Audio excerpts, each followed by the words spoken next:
registre. Et donc voilà, on commence à avoir un... Ah, j'ai écrit conctrez-vous. C'est pas le bon mot.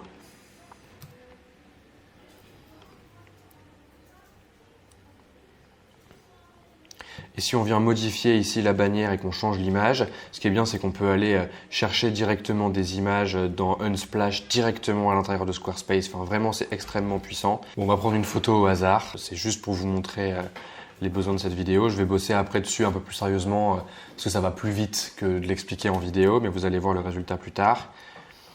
Hop, et donc ici, on peut changer la photo de la bannière et avoir quelque chose qui est plus là. Donc l'idée, ce sera à terme de mettre une photo de Léa juste ici et qu'elle puisse du coup afficher sa tête et qu'on la voit et on va pouvoir potentiellement, c'est un des trucs qui vont aider à convertir. Je veux dire, on peut faire des photos de Léa un peu marrantes où elle a, je sais pas moi, genre un marteau, enfin elle est en tenue d'avocat mais en fait il y a quelque chose un peu relié aux startups. Enfin voilà, on peut vraiment imaginer tout un univers dans ce site-là pour permettre de montrer, d'illustrer la vision que Léa veut porter par rapport à ça.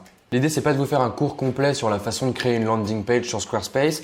L'idée, c'est plutôt de vous montrer qu'en fait, Squarespace est un outil très très simple qui te permet de prendre tout ce qu'on a dit ici dans notre schéma de landing page sur le why, le how, comment on génère des leads, est-ce qu'on peut intégrer un questionnaire Typeform, est-ce qu'on peut montrer un système d'offres, etc.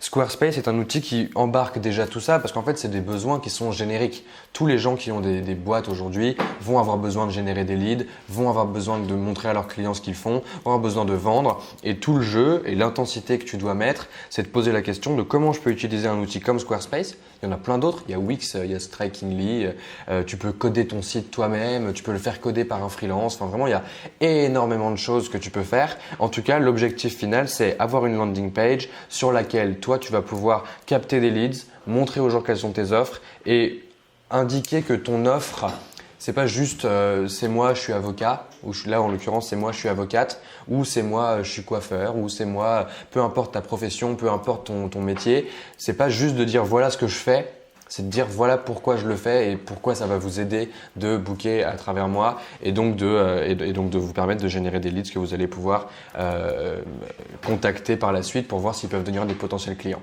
Avec Léa, c'est un super bon exemple et ça marche avec Lavinia, on le voit aussi dans les autres Office Hours d'Anyone Can Scale. Mais en fait, je réinsiste et je récapitule. L'idée quand on crée une landing page et quand on veut générer des leads et à terme automatiser cette génération de leads, ce qui est quand même un objectif si on veut scaler qui est important, eh ben, il va falloir vraiment passer par ce why. Quelle est la raison pour laquelle vous vendez, pas la raison pour vous, mais la raison pour votre client. Le comment, le how. Qu'est-ce qui fait que vous êtes légitime à vendre cette solution? Qu'est-ce qui fait que quelle est l'approche qui vous différencie un peu de ce qui pourrait exister éventuellement? Je dis pas qu'il faut benchmarker, qu'il faut aller regarder la concurrence. Je dis juste que posez-vous la question de ce qui vous fait penser que vous êtes la bonne personne ou la bonne entreprise pour délivrer ce service ou ce produit. Et ensuite, le what, c'est qu'est-ce que vous vendez concrètement. Si vous avez ça dans votre landing page, que c'est bien structuré, que c'est beau, que ça parle à votre cible et que vous trouvez des moyens d'attirer des gens sur cette page régulièrement, vous allez commencer à pouvoir mesurer un taux de conversion et c'est la première étape vers la scalabilité de la génération de leads. Et quoi qu'il en soit, si vous voulez voir un peu plus de Léa en action et de voir comment on a fait pour transformer la chaîne de valeur de Léa de quelque chose d'un peu chaotique et un peu compliqué à quelque chose de plus streamliné, de plus automatisé, de mieux standardisé avec une vraie génération de leads régulière, etc.